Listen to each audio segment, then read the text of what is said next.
What's up, everyone? Welcome to Two Dudes, Two Dolls. Today we will be talking about. I hope we will talk about it for more than 5 minutes. About how we started recording and producing and that whole deal. Oh, Yeah, I I don't also think want to we've shout. like. Oh, I'm sorry. Go. Oh yeah, I just want to shout out Kevin. Kevin's gonna be on our podcast. Uh, Hopefully permanently as more or less our fact checker and just an extra layer of spice and another personality and yeah, should be a good time. Yeah. Yeah. I forgot what I was gonna say. So, All right. but Um, how did I get into recording music? I'm phlegmy. I'm phlegmy. Okay.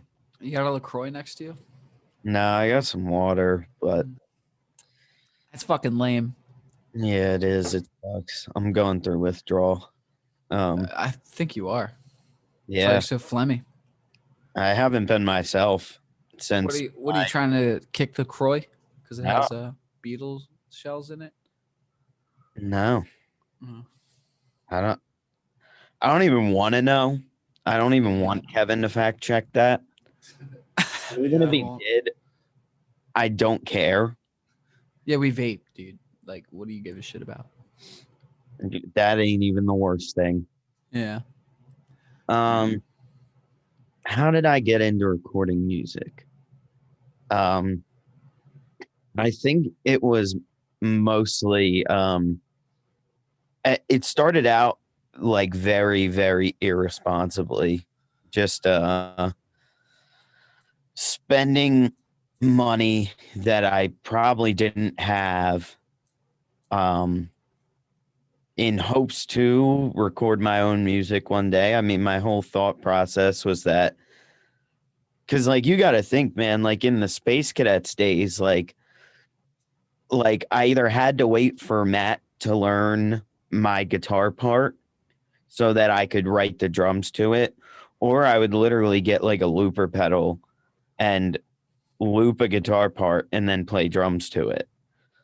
So I wish I had that phase. I never. I mean, like, I kind of have that phase now where I loop stuff, but I never had the yeah, no, looper like I pedal was like, phase. it was computerless. Um, Analog. kind of. Is I a mean, looper analog? No, Can we, it was a joke. but can we consider it that? If it were an analog looper pedal, In sure. 20 years, will they call it analog? No. Okay. so yeah, I was kind of doing stuff that way, and I was like, wow, it would be really sick if I could record myself in a fashion that wasn't horrible and like kind of demo songs out that way. And of course, being like, I don't know, I was probably like maybe 19 or 20. Um, and I had been recording in like professional environments for, a couple years at that point. And I just kind of, I wasn't in the mindset of like, I'm going to build a professional studio. Like, I knew it was going to be like a little home studio DIY thing, nothing crazy. But I'm not like a materialistic person at all. But when it comes to music, I I just I have an eye for nice things. I just do. It is like I will literally live in a 700 square foot house that's nothing special and fill it with the nicest gear.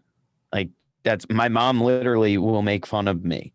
Like like I'll say I'm not materialistic and she'll be like, except with music. Yeah, no, I literally feel that like Yeah, 100%. I've never yeah. spent more So money on anything but music. exactly. And weed. And weed. Right. Yeah. Yeah, and I'm not gonna sit here and say that I have like the nicest shit or like it's not like it's not like my first interface was an 8-channel Apollo, it's not like my first drum set was the CNC kit I have, like it's not like that because that just wouldn't be affordable at all. Like I would, if I had that mindset, like I would have one piece of gear, Yeah. but I definitely have an eye for nice things, I guess. A taste for nice things, nice-ish things. And this is where I may have talked about this at some point on the podcast, but I think this is where I totally fucked up. Because I was like, okay, like instead of using what I have, I'm going to buy this nice pair of overheads and I'm going to buy mics for all my drums. And then I'm going to buy like at the same time I bought Pro Tools and I got my like all this was in a pretty short span of like a year where I literally just bought like an interface, monitors, MIDI keyboard, drum mics. Like I just started spending reckless money. Yeah. And but where I fucked up is that like I hadn't recorded a single fucking thing. Like I'm like a couple grand into this fucking venture because I thought that's what you did.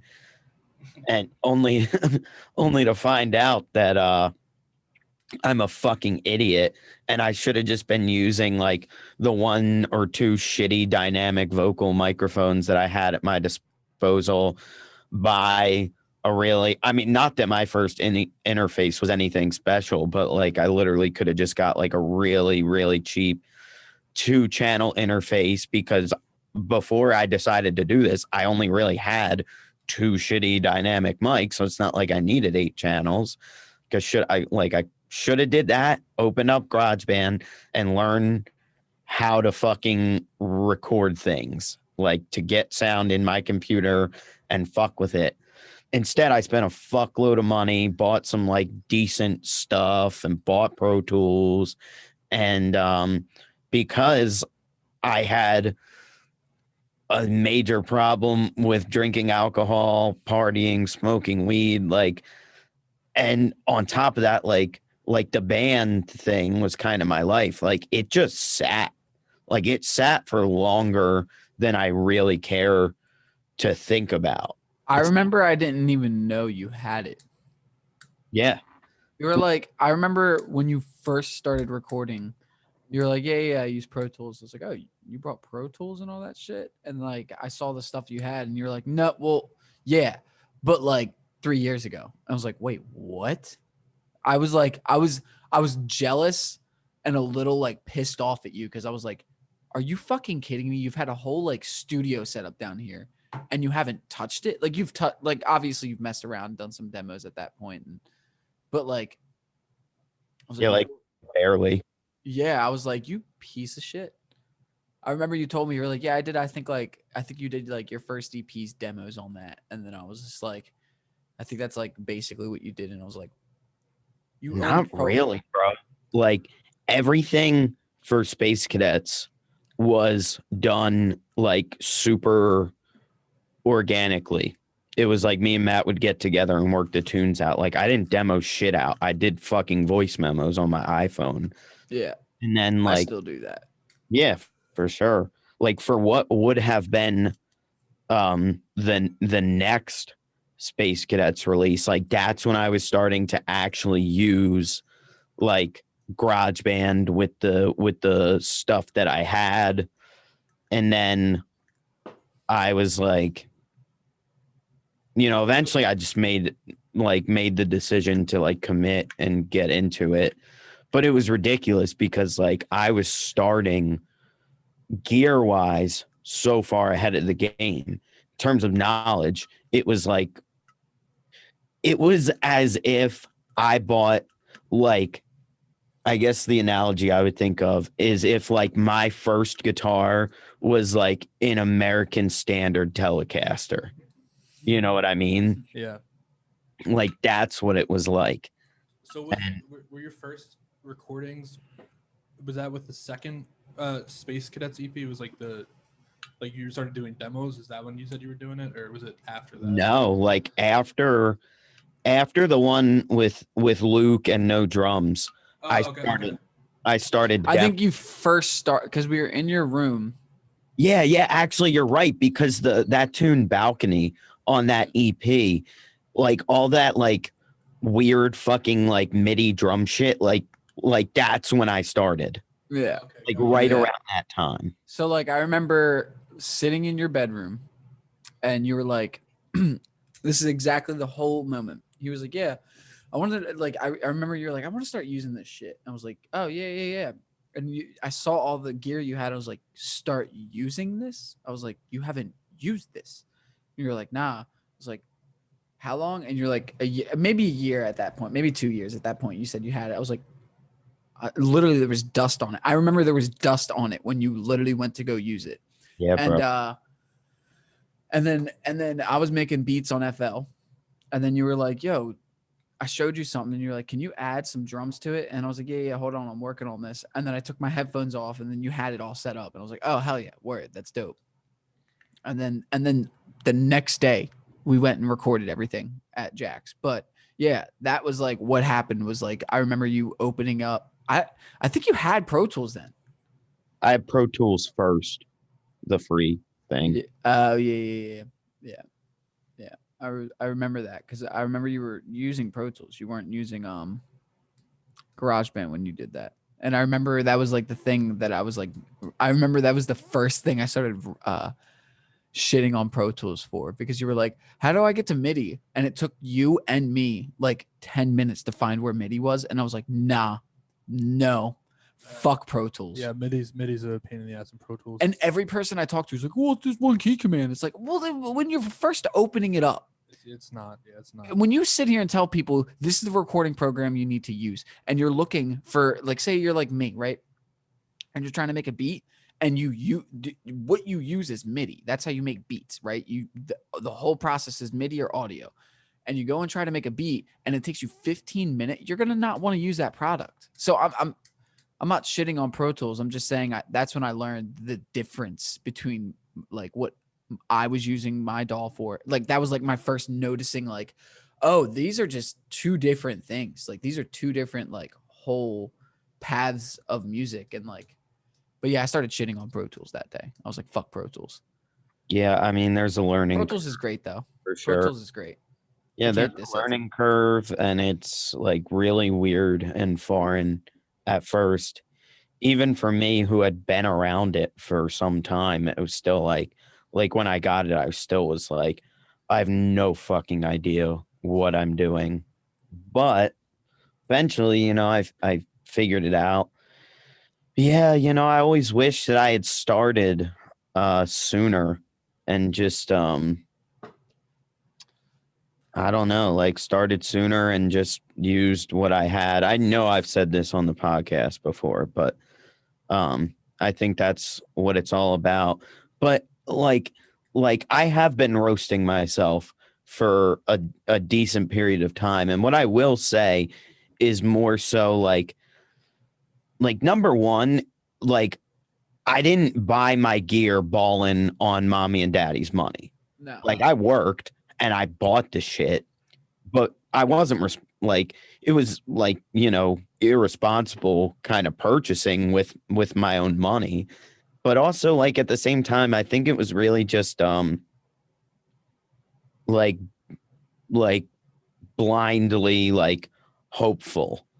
Like I was like, I'm gonna get this stuff and start using it, but I hadn't really like sat down and been like, yeah, but dude, like you're trying to do like a tour or a weekender like every other month. Like you're playing 4 or 5 shows with 2 bands every month. Mm-hmm. and with tours sprinkled in there, tours and little weekenders. Right. And I had just like, I had never gotten real with myself, like about the fact that like with what time was I going to do it?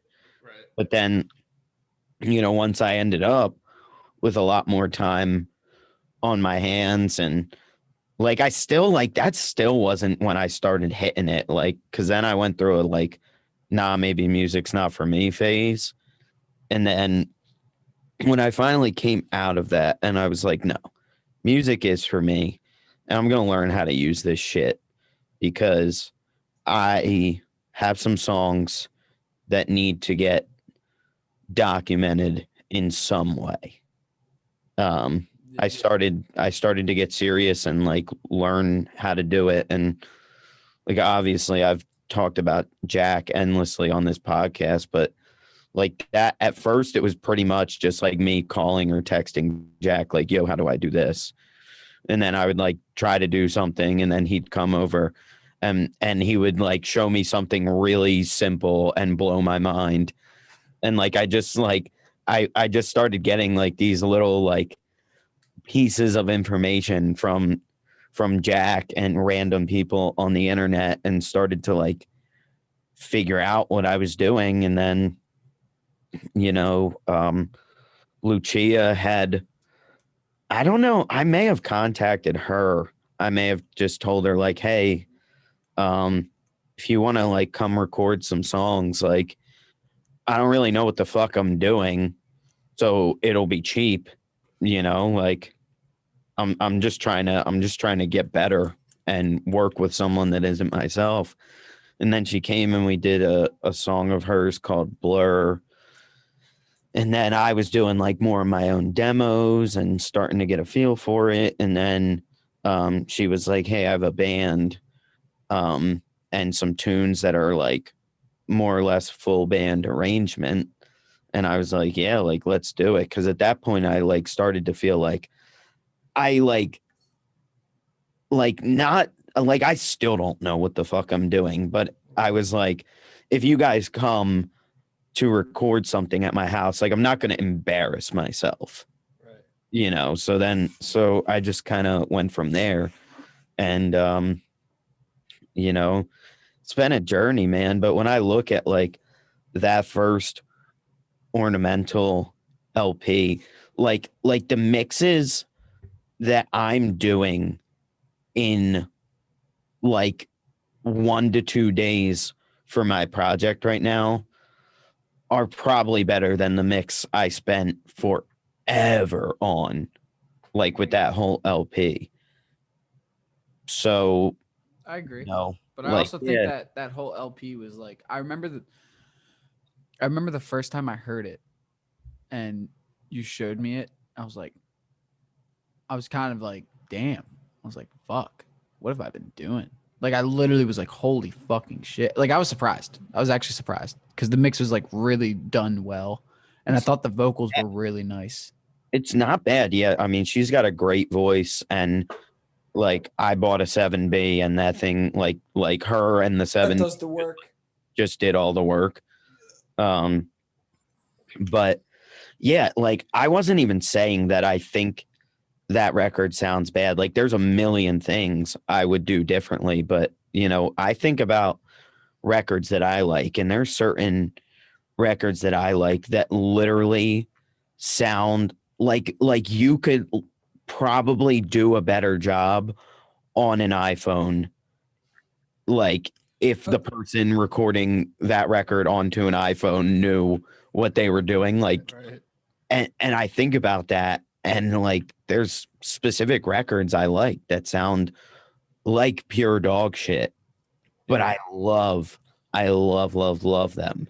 Yeah, I mean we've talked about that numerous times. I think we specifically talked about that in that one episode about the 5 minute EP. But it's like, I think that's the best scenario. I mean, like, I listen to fucking rap and shit, but like I also don't really listen to like that pop culture rap. I listen to a lot of dusty stuff. So like, I agree with like it's a lot more like natural. That's it. Like it's just like real. Not that Yeah, it's not real, but it's also just like it feels like you're there with the person. yeah. know? I mean, it will always and forever be about the song because, like, hate to break it to you if you didn't realize this, anyone listening, but like we all geek out about production, but like 90% of the people who are going to listen to your tunes are going to listen to it on their phone speakers Yep. and not know the fucking difference. I literally do stuff so that okay, so for my bass, I do stuff so that when people and this is how I mix my bass. I consciously mix with the intent that somebody's going to listen to it with their phone. Yeah, Because it's if like you don't do that, then you won't hear the bass. So like I think it sounds better without it, but like I have to do it because like when people hear the song, like they can't, and they're, like we said, 90% of people use their phones and they listen to it, or like their computer speakers. Mhm. They're gonna be like, "Where's the bass?" And it's like, well, if you put your fucking headphones on, like us audio files, or listen through your speakers, you would hear the bass. But no, I have to sit here and put overdrive and saturation and a limiter and a compressor and add all this fucking shit. Well, the compressor and limiter is kind of needed at times, but still add all this different shit so that you people can hear it on the fucking phone that you use, and then probably only listen to 30 seconds of it. So it's Yep. just like, It's like going back to the NS10s thing. Like when the NS10s, they're like really shitty Yamaha speakers oh that, yeah. but they're in like almost every professional studio because it's like if you can make like the whole thing behind it is like if you can make a mix sound good through them, well, like if your mix sounds good through them, because I don't think any professional studio is mixing strictly on NS10s, but it's like if you're checking your mixes on these pieces of shit and it sounds okay, like it's gonna sound good anywhere, you That's what's know. on the Civic 1997. If it goes, I know I made a hit. Yeah, I think it's an important thing that a lot of people miss out on is like doing the tests through different speakers, because like I've worked with people before where it's like you go and they're like listen to it through this, and it's fucking like $800 monitors, and it's like, doesn't it sound great? It's like, yeah, it's like you would have to do work to make it not sound great. It's like Right. you should probably try and go hear it through Apple earbuds. Well, a lot of people also don't know that those speakers have like, and you can get the nice speakers that have the EQing on Right, them, yeah. so you can EQ it to your room. But a lot of those speakers are like bass boosted, EQ'd in a certain way. So like when you hear, literally, there's people. The reason you see a lot of producers have, like 4 different monitors, or like 2 different monitors, I guess, if you really want to, like a pair of 2 different monitors, is because one monitor is like a dead monitor, which gives no different EQs, and that's your like mixing monitor. And then you have your studio monitors, which you make the music with, because it gives your ears some ear candy. So it's like a lot of people don't know that that's like what's going on in these voice crack. Wow. What's going on in these like high productions is like they're also checking on these monitors that have no fucking added quality, and with rooms that have like little to no acoustic resemblance, or what is that? What would that be called? Reflections in them. So it's just like you have to understand that like if we don't have that, so you got to go test it on your phones. I literally do this when I go and put something out. Like if I'm like when I go and put my next track out, I'm gonna listen to it on my fucking TV. I'm gonna listen to it on my laptop speakers, my monitor speakers, my phone speakers, my headphones, and then I'm gonna listen to it in my car before I put it out. And if it sounds all good on them, and to a point, like I'm not a perfectionist, if it sounds good enough on all of them, then I'm just gonna put it out. For But sure. Yeah, I mean, like, like there's gonna be things that get lost across different platforms. Like it's gonna happen. And I don't think mixing for it to sound good on any one thing. Like I remember, dude, when I was like 17, so embarrassing. I remember asking Matt Bogacki, like, dude, so like everyone's like gonna listen to this on their phone. So like, can you just like optimize this recording for it to be listened to on a phone? And I was like, and it, like the thought was good, but it's like, dog, it is so much more complex than that, you know? Yeah. I mean, but also they take that into account. I mean, a lot of the stuff that when you sit here and learn mixing and mastering, a lot of the stuff is taken into account that people aren't going to like. Yeah, like that's why it's ridiculous, because any good engineer is gonna think about like this mix has to hold up on like Everything. across the board. Yeah. I mean, back in the day, I'm pretty sure that the reason drums sound so washed out is because when you heard it through a record player, the drums would be so far back that you couldn't hear the cymbals. So what they would have to do is like wash the cymbals out and add reverb and all this stuff. So it was like shh, shh, shh. So you heard the sway of the cymbals. So like it's the same way as like they were in the nicest room probably recording, being like, oh, I can hear it perfectly. And then they take the vinyl, the first press, and they put it down. They're like, oh, no. We need to bring these fucking hi-hats up. How do we get the snare in? I don't know, just reverb. And then you know what I mean? Like, and you know what's cool about their reverbs? They had reverb rooms. They didn't have reverbs. They had rooms where you would like go in and like you would play. I'm not certain. You can look this up, but I don't know how you would look this up. But they would play the audio from like probably the studio or the speakers, whatever they had, and they would play it through this room, and it would just echo, and they would record that echo, and then like splice it in, I guess. Yeah, but they would it was basically almost like they were just reamping the song. So they, to go into like say like a plate reverb room, they would have like a room with like 4 plates. Like not sound plates. Yeah.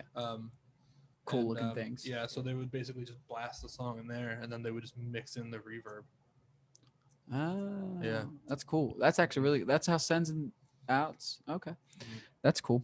That's cool to think of, like the analog way of sending a track is just literally a big mixer in a room. That's how they did it back then. They're like, so how are we gonna make this sound quieter but like also echoey and like big? Yo, so you know what you could do? You could just play it into this room, and then I'll like mix it in. And then the guy's just like, what? Like one dude was probably just like, what the fuck? I also think what's really interesting is the way they sampled things back in the day.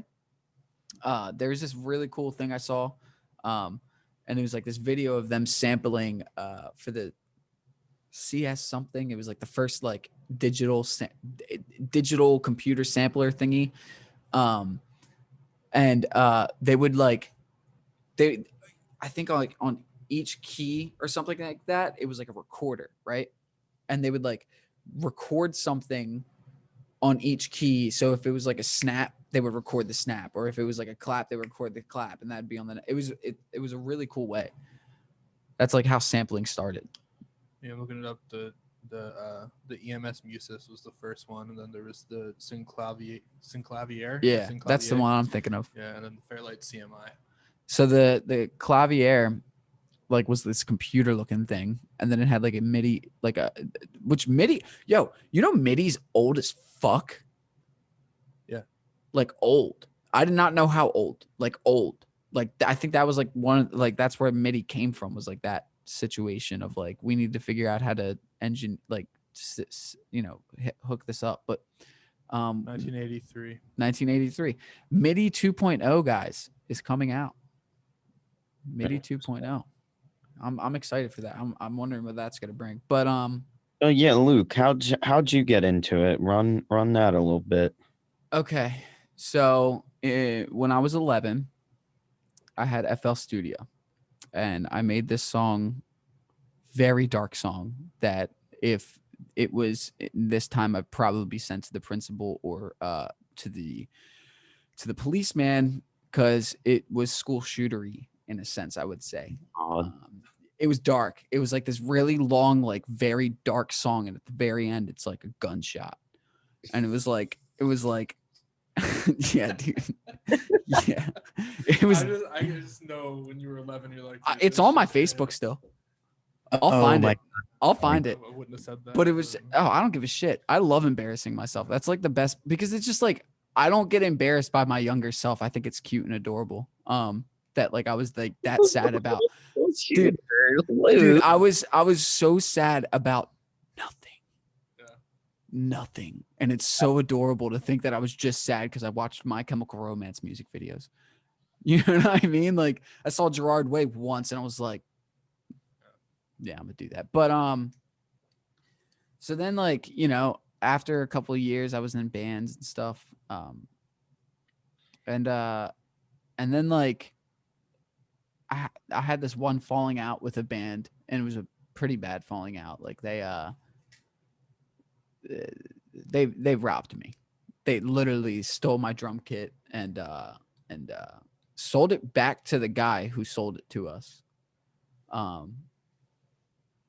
Yeah, that situation sucked. But then after that, I was just like really, mine started with anger, and it didn't start with like getting like nice things like Jerry. Mine was just like fuck these people. I'm gonna do my own thing, and then there was before that there was like this whole rap stuff I was doing with a bunch of people, and you know I had a falling out with them, and they pissed me off, and I was like, you know what, if they don't think I'm good enough, then fuck them. I'm gonna do my shit, and like that's how everything I do starts. Is like I'm inspired by anger. Like anger makes me like do everything I do. So then I had a shitty Windows laptop from like 2016, and I downloaded FL Studio, and I bought a mic. Well, no, I used my headphones for a while, and and I made this song called Happy, which was my very first song I ever actually made, like, which was kind of cool for me. But I had a mic, by the way. Like I used my Apple headphones at times when I was like not at home just to get an idea. But I had like a USB AT 2020 that my dad got me for Christmas because he heard I was like starting to think about making music or whatever. And I was using that, and I made a whole EP, and I realized that it was trash, but like not trash in the sense that like the ideas were bad. It was just like I didn't know anything about music. I wasn't using theory. My no bass at all, zero bass. Or if there was bass, I would just take the sample and like boost the low end and get the bass from that, and clipping all over, everything clipped. No reverb on every single channel, everything. You know, delay, didn't understand it because I didn't understand music theory too well. So I was like 16th what? Like I didn't understand that, like, you know, I didn't put, and like by the way, I have like training in music theory. Like I understood music theory. I just didn't understand it like looking at like, you know, this big doll that I didn't understand as well. So mine was kind of just like running into it with anger and just like trying to, you know, figure some shit out. And then I went through the same phase of like Jerry being like, I don't know if music's for me. And I stopped making music. That was like last year. You know, I took like 6 months off.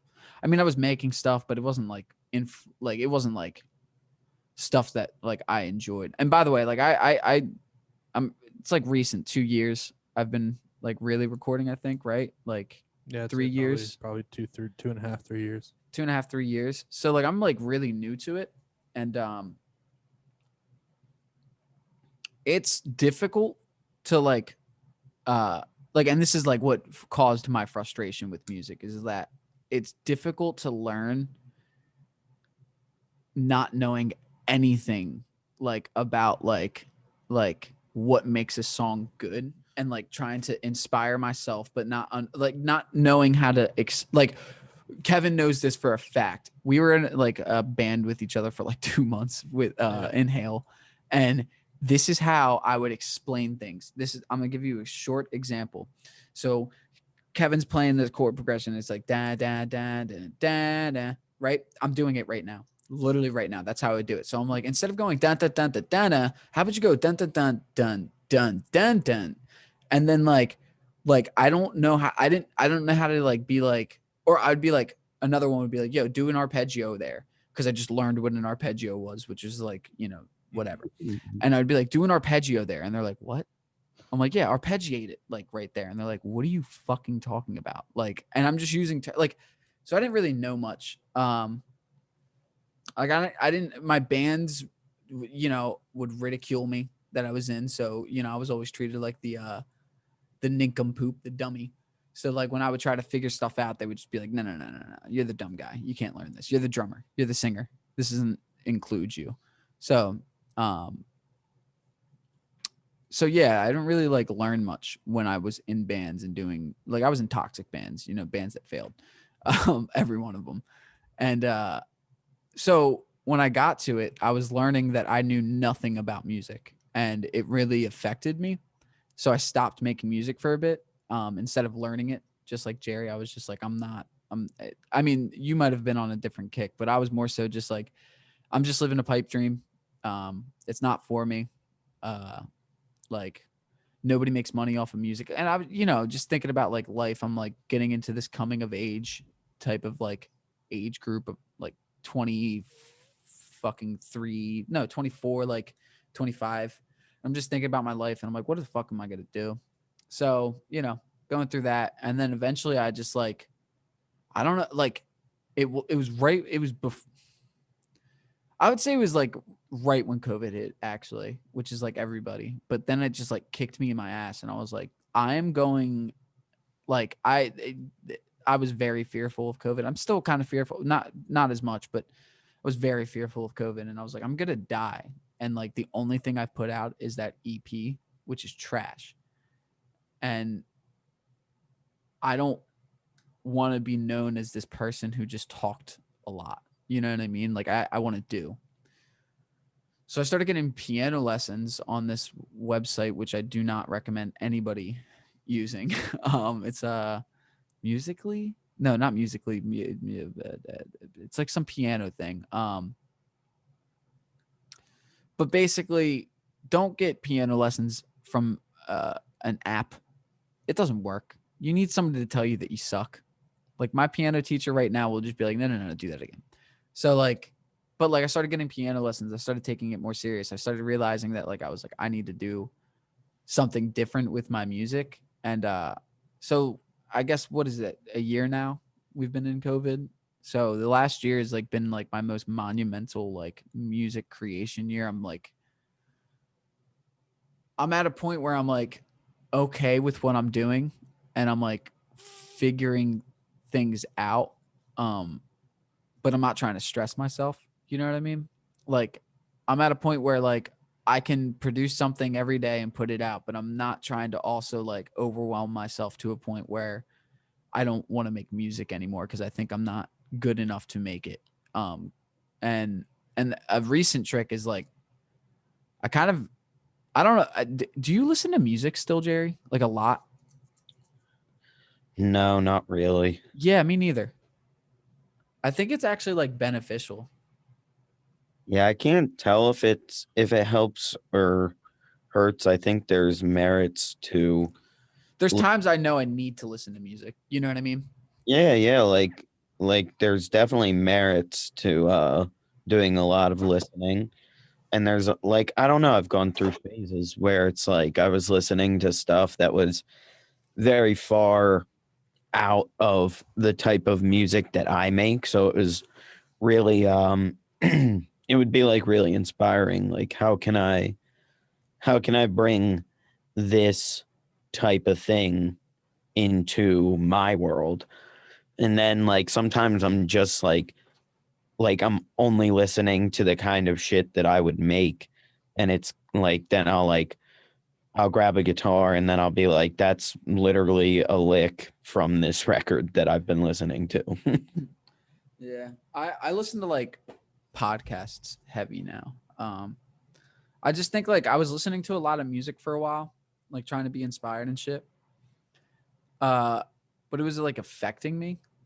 Like I don't know. I listen to a few people still. Like I still listen. It's not like I don't listen to music. I'm not some fucking like alien or whatever. Like I love music. I listen to it all the time, but it's also just like to a point, like if I sit here and put it into like a percentage, it's like 80% podcast, 20% music. But like I kind of had to, because like every time that I would listen to a track, I'd be like, oh, I want to do that. And then I would like then go to try to do that and then shit on myself the whole entire fucking time I'm like doing said thing. So because like again, like I'm still like I don't think I've ever mentioned, like I've never put this way, but like you guys have been making what music, like arranging, composing music for 6-7 years, some shit like that. Yeah. So like I'm 2 years in, like, and I always forget that while I'm making music. You know what I mean? Like I like to say I'm 2 years in because I like to like think, you know, I don't count 2018, 2017 really. I always view when I was in If All Else Fails in high school, just singing, I viewed it like it was like a 2-year long internship. Yeah. Where I pretty much just got to watch people who like knew how to make music better than me do it until I felt like I was good enough to do it on my own. Yeah, that's kind of me right now. I'm watching YouTubers. Is like I watch. So that's another thing. I don't listen to much music, but I watch a lot of YouTubers. You know, like I watch every Kenny Beats stream. You know, I'm a pleb. So like I watch a lot of things, but the listening really affects me because the mixes. I want my mixes to be nice, and like when I listen to somebody else's mix and I listen to mine, I just get so disheartened. Like I just literally I get so negative about myself. But I found a few artists that like I think my mixes are close to that I like a lot, like Stolen Drums. You know, a couple people. There's dudes I can name. I just don't feel like really looking. But Stolen Drums is a huge one I've been listening to. He's hugely inspired me recently to like really turn off the click and metronome and just go, just like make stuff. But there is cool things that's happening now with like my production where like I'm listening to him and I know that he uses Ableton and I'm listening to him make beats and I'm like, how does he do that with his hi-hat? It's not stereo depth. It's not this, it's not that. And in Ableton, we have this thing called track delay. And what you can do is this, you know, say there's 2 tracks like this, right? I can literally just pull one track forward by milliseconds. I just do that manually. That's like the Haas effect. Yeah. So, I have a Haas delay. I might try that. I did not know that I could do that because I thought it was like a stereo depth delay effect type situation. But that's what I've been doing recently is like, but it's still cool. I heard that and I was like, oh, I can do it this way. So like I'm starting to have those like know-how thoughts. I just, yeah, like I think we talked about this sometime or maybe even just earlier in this. I don't remember when we talked about this, but you were saying like that you think, oh yeah, earlier you were saying like how you all day think about music, right? Yeah. Like I don't, you know, and I have a big issue where I don't think about shit. And basically like it's cool to also see that recently, like randomly, like if out of my subconscious while I'm like staring out at work, looking at boxes that like this thing just pops up. It's like, oh, try track delay. And it like stuck in my head. And I was like, oh, okay, I'll try track delay. Let's do that. And then I did that and it worked. I was like, oh, cool. So like it's cool that I'm at a point where I'm like figuring things out on my own.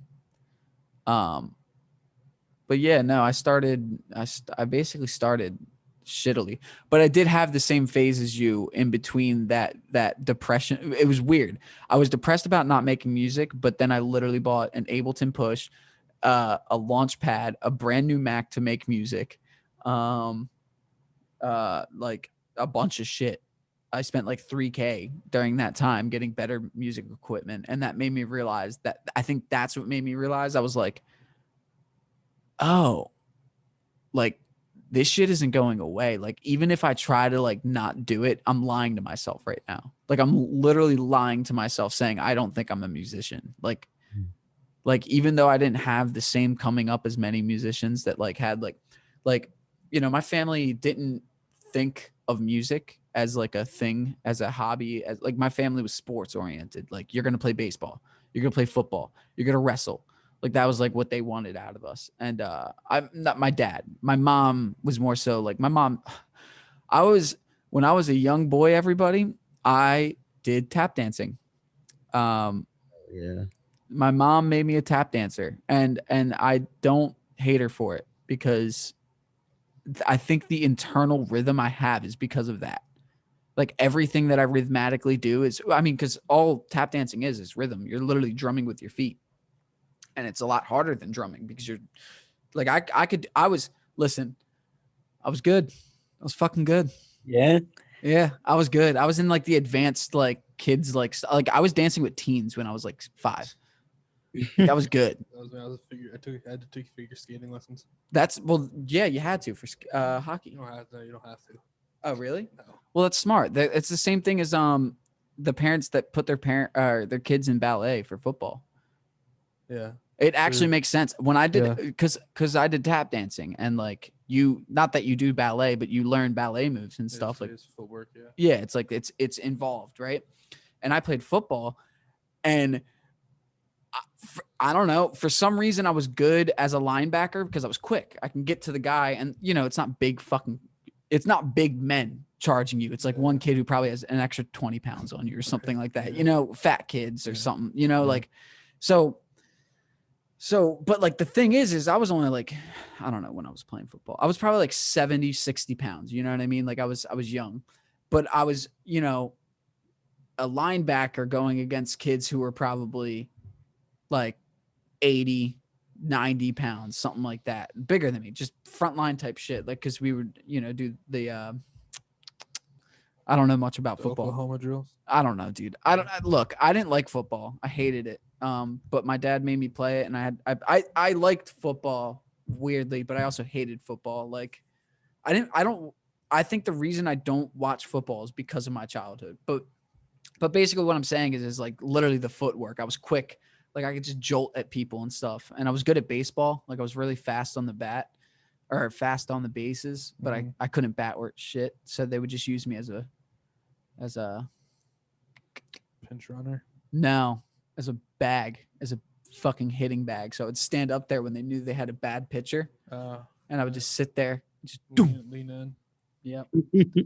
Yep. And then we had this cool ass trick where somebody would be on third, the batter would bunt, but while the batter's bunting, somebody would steal like second and then go to third and then go home.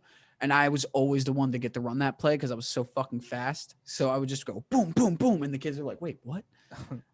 It was a fucked up play. I think they made it illegal eventually. Cause like it was a pretty like, cause sometimes what would happen is like you didn't get the bunt. Right. And then like they probably were just like, can you stop that? Like, please. Like that shit's annoying. But back onto music. Yeah, my parents didn't raise me in a music house. So I had to learn everything myself. And I had we talked about this before, but I had one great music teacher, Mr. Brady. Hopefully he's still a great music teacher. Hopefully they still do music there and stuff like that. But he literally one day was like, you're a singer. You're going to come into choir. And I didn't sign up. He forced me to sign up. And I'm pretty sure he forged my parents' signature. Wow. Like I'm 100% because like my parents didn't sign me up. My parents didn't want me into choir or anything like that. And like I remember joining choir. And then that next year I was in like this like, like All States here. Yeah. Yeah. Or I think it's called All South Jersey. I think that's what it's actually called. All South Jersey. But which I did, which was dope. But when I was a kid, there was like all South Jersey, but Delaware style. Okay. And we did Beatles covers. Nice.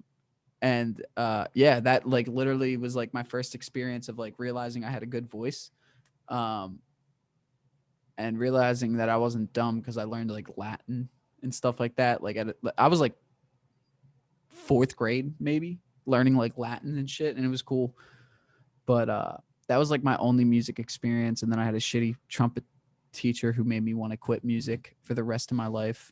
Cause she came, I said this in a podcast, but I've never told Kevin this. She came into my classroom because I didn't bring my music to class, and she literally called me fucking stupid and embarrassed me, and I quit playing music. Right, like that, like next day basically. Damn. I sold my trumpet, quit. That's crazy. Yeah, and then I got into high school. We're just like, but I don't have a long list of like what I did with music recently. You know what I mean? Like all I have is like my failures, and then like I started making music 2 years ago. But Right. yeah, What about you, Kevin? Like, I don't really know how much you record or when you started, but I'm curious to hear. Well, I started. I was in a band in high school, and I didn't know anything. Like I played guitar for like a month, and that was like my only experience with instruments. me. And I would always try to like, much like Luke was after I left. Luke was the one who got all the shit. I was the one who got it when I was in the band. Why are high school bands so toxic? I don't know. It's just like it was just high school. It was being like mean and Yeah, that was true. but like it was just shit where like, for example, I remember like specifically like there's just one time we were writing a song, and I just Pete was using like a shit ton of distortion during the verse, and like I couldn't even think of how to describe it. I was just like, is there any way you could use like less distortion, like just a lighter distortion? And I remember him and Matt were just like, they're just like, no, you can't use a fucking lighter distortion. There's clean and distortion. And I felt, one, really dumb at the time, and two, you absolutely can. Yeah. I would say that. Like, but I didn't know at the time. But so like, it was kind of like that was like one of those things where I was like, okay, well, I need to learn these things because I'm not gonna fucking look stupid again. So like, I started learning how to do these things, or like what these different, like what different effects were. I was super into Blink-182 and Tom DeLonge, which so Angels and Airwaves was like if U2 and Blink-182 were one band. That's a good fact. Yeah. So my first like messing with sounds wise was like I had a guitar and a Line 6 M13, and I would just like turn on delays and reverbs and just try to make them sound good and shit like that. Like that was my first real messing with sounds type of thing. And then our junior and senior year of high school, Pete and I started this weird side project called KMP Dance Party. Which is amazing. Is that out anywhere? No, we just had CDs. Dude, it's actually really fucking good. It was basically like, it was honestly like, I'm not lying. Like, 100 Gex. Yeah. It was that. I still But think in like we should do shit. 2011. I still think we should do shit. I've said I made this joke 2 years ago, and it's not even a joke. I'm being serious. If Pete is ever down, we got to do KMP, bro. I mean, I'd be down to do it. Yeah, it's just like, but basically, we were just trying to make EDM music, but like funny, like just meme music, and that was our first experience with working in like a studio setting. It was like really like his parents' laptop, and we just plugged like a MIDI controller in, and and I ended up just doing demos and shit on like my computer. I had like a blue the snowball mic, Yeah, I know. Yeah, I had that, and this like weird little like one. It was like I think it's called like Icicle or something, where you could plug in and like you could record. So I had like GarageBand, so I'd start making demos on there, and it kind of I went to college for a little bit for audio engineering, so like I have experience with it, and I've just kind of just been doing more and more demos since then. I've never put anything out that I've recorded. I would like to eventually, but basically just learned how to do these things because like when you go to a studio, I was really tired of having things put out that like didn't sound how they sounded in my head because I didn't know how to explain how it sounded in my head. You know what I'm saying? Mm-hmm. Like now I could just be like, if I wanted something to sound like a rotary cabinet, I wouldn't know how to say that. Right. Like 8 years ago. Right. But now I do, and like that's a very like low level example of what the point I'm trying to get across. But yeah, basically I just got into that kind of because I wanted to be able to accurately portray to other people what the sounds that were in my head. I totally feel that. Yeah. How did you guys? So, because that's my big dilemma. It's not that I'm talking to somebody and they're like, "That's not the sound you heard." It's me, like me talking to myself. How? Like, what did you guys do? Like YouTube? Like you just YouTubed your ideas? Like, how do you even? Well, so for me, sorry, Jared. I don't know if you were gonna. No, go. It was usually like hearing something in a song. Yeah. So like, for example, like you take like Deftones song, he always has that effect on his vocals where it's like, it's just very claustrophobic and kind of sounds like he's underwater, you know. And like I would look up and be like, how are they doing that? And it would be like, here's how you do that. And then it's like, okay, got it. Maybe I'm just not using the right. Maybe I'm overthinking my like keywording. Like, Yeah. I overthink every single thing that I do. People like I overthink stepping out like out of my bed. You know what I mean? Like, Right. so That's something I've found is like we live in a world and a time where in it's a so society. so easy to get information, Yeah. but at the same time, it's like your search engine is only as good as your ability to word what you're looking for. Yeah. I don't know how to word like. See, that's my other issue. I don't like. I still don't know a lot of what they're doing. So like, so like, and well, a lot of the music I also listen to is very like experimental stuff. So it's like I can't just like look up how did they make this whoosh. No, that would be the type of music usually where they would, because usually the same type of people that listen to like experimental music are always like, they're usually like audiophiles or like, you True. know, like someone who's into like Maybe I just production. write how to get that whoosh in Joji music, and then people will be like this. Yeah, I would like Reddit. I guarantee there'd be shit on Well, there. dude, I get so much shit on Reddit anytime I ask a question like that. Not so much shit, Yeah, but you gotta it's read- like, you gotta read the sub rules. well, no. It'll be like a question like, it'll be like, how do I get Joji bass? And then somebody will be like, it's sub bass, you dumbass. And I'm like, Yeah. Do you clarify like I what do. what do you like about Joji's bass tones? Yeah. Like Uh-huh. I do like it's not like a half-assed. Like I've learned my mistakes without reading the rules in Yeah. communities. So like I'm better at that now. But like if like that was just like an example. Right. But like that happens. Like a Yeah. lot of the times I'll like ask a question and somebody will be like, it's sub bass. I'm like, I know, but like what else does he do to the sub bass? And somebody's like, dude, distortion. Like, what do you like? And I'm like, Yeah, I would just try to describe like in detail what you see, like that's my about the- issue. yeah, like if you were like if you just like that it's really warm or anything, I would Yeah. try to describe that instead of because you're going at it talking to people like how do I get this because I really like this, and like you think that they just know what like you like about it, but Yeah, they probably true. don't, because like True. you know, someone came up to me and was just like, dude, how do you get your guitar tone? I'd be like, I don't know, like it depends what part of it, like, you know, like I guess that's a good thing to know now, because like I've walked up to people and asked that and they look at me so fucking stupid. yeah, I'll be like, how do you get your guitar tone? They're like, yeah, it's a I have a compressor and then Yeah. I have a reverb. Like, dude, what part? Like, what song? Yeah. Like, are you talking about that one part when I kick on all these effects? I'm like, oh god, true. Yeah. So like, yeah, that's a good point. I that's an issue I have in general. You both know that. I don't know how to clarify too well. And I need to learn. That's something I need to learn. Maybe Reddit will help me. I'll go on Reddit and help for clarifications. But I think that's I have a great way to wrap this up real quick. I just want to know, like, maybe top 1 or top 2 worst band names of a project that you've been in. Like, what's the worst?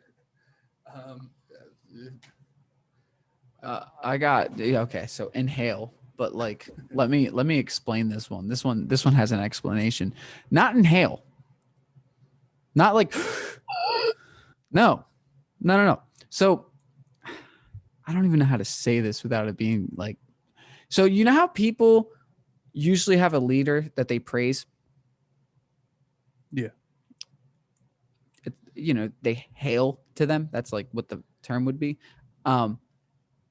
So basically it's inwardly hailing to yourself. That was the band name. Wait, that was the reasoning behind it? That's the reasoning behind it. Okay. That's why it's spelt that way. Wait, that's number 2? What's number 1? True. Well, that's number 1. Oh, okay. That's number 1. And then number 2 is Perfect Dusk. It's not a bad name. Not that bad. It's not for a bad high school band name. That's pretty. Yeah, well, yeah, for sure. Okay, so then I'll say my first producer name ever. Battery Acid. Nice. Yeah. Now you're talking my language. Yeah. Battery Acid. I thought it was cool. I mean, if all else fails was pretty bad, especially because there were like a million bands called If All Else Fails, And one that was very, very famous called All Else Fails. yeah. So I'd probably say that's up there. So explain how that went. What, the name? You told them that All Else Fails was a band, right? Yeah. I'd never liked the name. Yeah, it was a band. It was already a band, and like it was Matt came in to band practice when he wasn't even in the band, so I don't know why the fuck he was there. But he's like, basically they're like, yeah, if you can come up with a band name, you're in. He's like, oh, If All Else Fails, so like you're in. I'm like, God damn it. So there's that. He could have said anything, I bet. He for sure could have. He could have said Dick Donut Part 4. And then been like, all right, you're in. And then Would have been more original. Yeah. That's for sure. And then I think there's always like a bunch of like really bad band name ideas that I'll tell you one of Brandon's that he had real quick before I go to my number 1.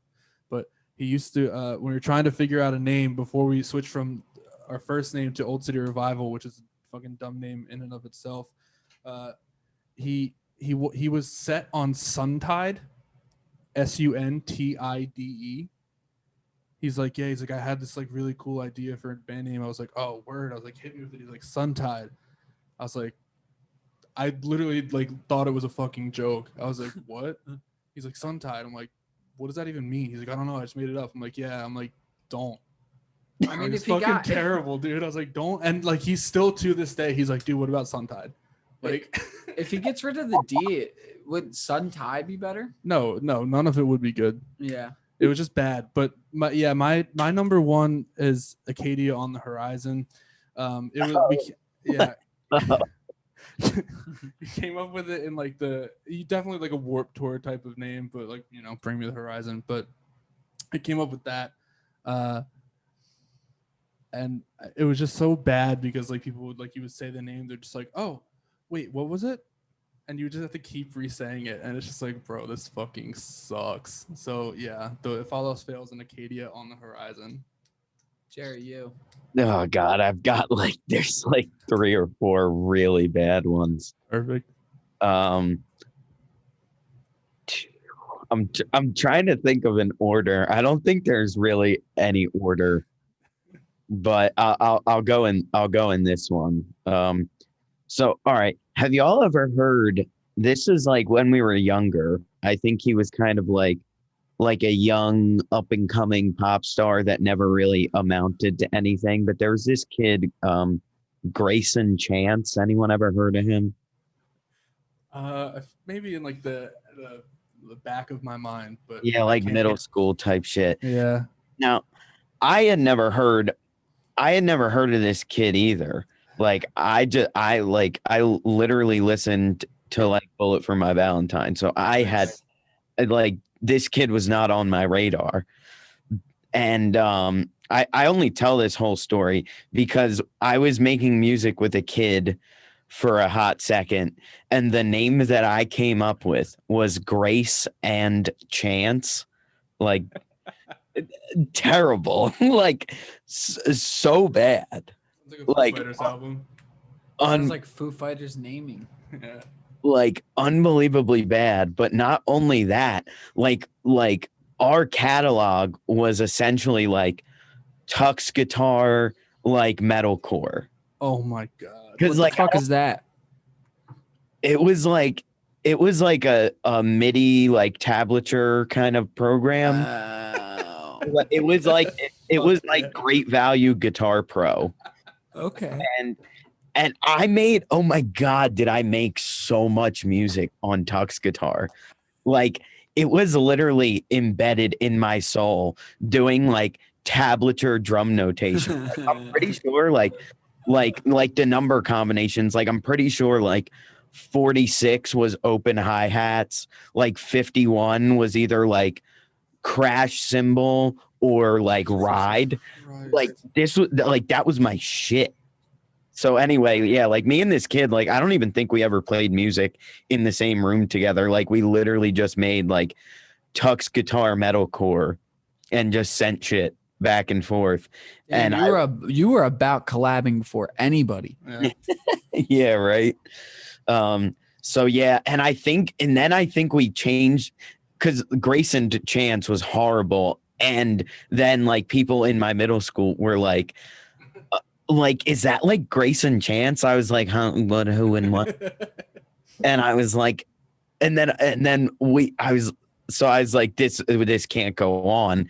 And then I think he changed the name. I'm like, literally didn't even think of this. I'm deep in the archives, but I think we ended up possibly going with Truth Hurts.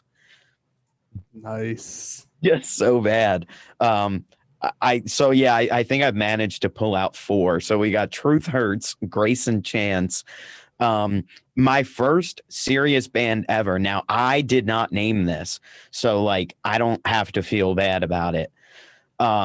Fucking Love for Pluto. I knew that was going on the list as soon as you asked that question. I was like, I know one of his. That name is so fucking unbelievably god awful. And like, I'm not going to sit here and say that like we were good, but like we weren't bad. Like, Right. like there's a tune before we were in the band, like their old, like the singer's old band had recorded it. Mm-hmm. And like someone used it in like a YouTube video, and like literally like that video got like millions of fucking views on YouTube, and like everyone in the comments like, what song is this, what song is this? Like it really like was an indie rock kind of banger. Right. Hell yeah. Yeah, we can put it in the show notes if anyone wants to hear it, but Yes. Yes. Fluorescent Lights by Love for Pluto. I still think it's like it's not bad. Like we wanted to be on like Radio 104.5, and it wasn't in like a bad way. It wasn't in like a like Foo Fighters kind of like rock way. Like it was cool, and I was like 15 or 16. So anyway, yeah, Love for Pluto, horrible band name, like absolute cringe. It would have picked up though. Yeah, it would have worked. Yeah, like all band names suck. Yeah. No, but like I'm saying, like if a label was to pick you up, they would have been like, "That's a great name." That ass would have been one of those bands where it's like, do you remember Love for Pluto? And it's like, oh my god, it's a bad name. I'm not disagreeing with you, right? It's a bad name, but it's also that name that you're gonna see at a 104.5 like summer show. That would have made more moves than any of our bands. Is all. Saying. Yeah. So then I'll give you the absolute heater number 1, and I even have a tiny little story too. Absolute heater. I was in this like cover band thing for 1 month in 8th grade, and we had a slot for an hour at this show, and I joined the band a month before it, so we had to, because you have an hour slot, so you have to fill it. Yeah. There's no going under when you're 14. Right. It's like, man, I wish we had an hour 10. Like, even though we can't fill, like, literally, you can't fill 5 minutes of good music worth listening to. Yep. So yeah, I was in that band for a month, played that show, and quit. That band was called Chasing Trees. I swear to God. And it wasn't even about weed. That's the best part. You were No. I think I literally feel like nobody in that band smoked weed. how old was this? I was Or how old were you? 13 or 14. And I got to tell this story Can that please real be the quick. name of this podcast episode? Oh my God. So Taste I like have weed. to like this story literally makes me want to go fucking hang myself. It's so, like I cringed about this for years. We play this show. My crush is at this show. So like I knew I had to crush it.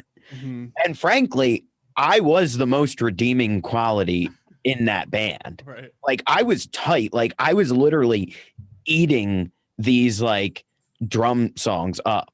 Like Rise Against, like fucking we did Black Cat by Mayday Parade, I think. Like Yeah. like I was eating, bro. Like that was like all I did was put on my Vic Firth isolation headphones and play like Rise Against and Fall Out Boy. Like that's all I did. So I was eating, and we did a cover of what's that song? A Day to Remember, the acoustic one. If It Means a Lot to You, that's it, right? Yeah. Ba ba ba ba, or no, it's la. It's la la. That song. Okay, so we're doing this tune, right? Right. I have no, like, I don't think there's drums, so I think I was just up there. Like maybe I had to throw in like a big drum ending, like where we went hard. I remember at one point during this song standing up in front of a decent crowd at Hebe Music and screaming, clap your fucking hands. And it's essentially like, it's like some kids from school and parents. I went like I was playing main stage Warped Tour. I may have stood up on my drum throne. Like I think I stood up on something. You sold it. That's incredible. And I remember how like I think it's ingrained in my soul just how poorly it went over. Like I think the whole crowd was kind of like like, but it wasn't like clap your hands at the end of the song. It was like clap along, like the whole Right. crowd thing. Like I thought I was about to have like a fucking rocker moment. I was like 13 or 14 thinking like, this is it. My crush is here. Like we're like chasing trees 2000 forever. And it just did not. It just did not. And I think my crush's parents were there because we're like 14. And I think that really like caused some issues with the potential of us being in a middle school relationship. And I had a friend at this point. I don't know fucking how. This was a weird, and there's not enough time to tell this story. Maybe one day. But I had this friend, and at this time, he's literally like 21. Okay. Like, right on. and he's here. And I remember I sat outside the whole night, may have even cried for a little bit, and just smoked Marlboro Green Pack menthols. I was like 14, bro. Like literally not any older than 14. I thought I had a real rock star moment, got shut down, totally fucked things up with my crush, and sat outside, smoked cigarettes, and maybe shed like a little tear.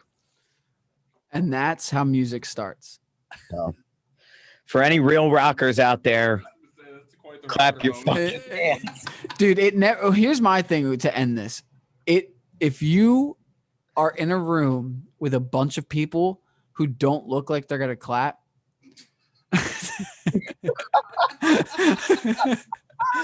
Don't do what Jared just did because it never works out. I've been there. I've been there multiple times. Yeah. And the main thing is if you see any, it depends on the age group, but if you see any parent in the room, don't say fuck. Oh my God. They lose it. I said it so loud, They dude. lose it. I remember one time I was at the fallout shelter and I did the same thing, literally scream fuck. And I don't think John ever let me come back after that. Nice. But Yeah. so this is the end, everybody. Thank you guys so much for listening. Drop your shitty band name in the Yeah, I was comments. about to say the same thing. Drop them in the comments. We got Be like 10 YouTube people listening. or on the Instagram post, please. Like, I literally live for this. Chasing trees. Then now forever. 2020 forever. 20 forever. Everybody live it. Yep. Bye. Peace.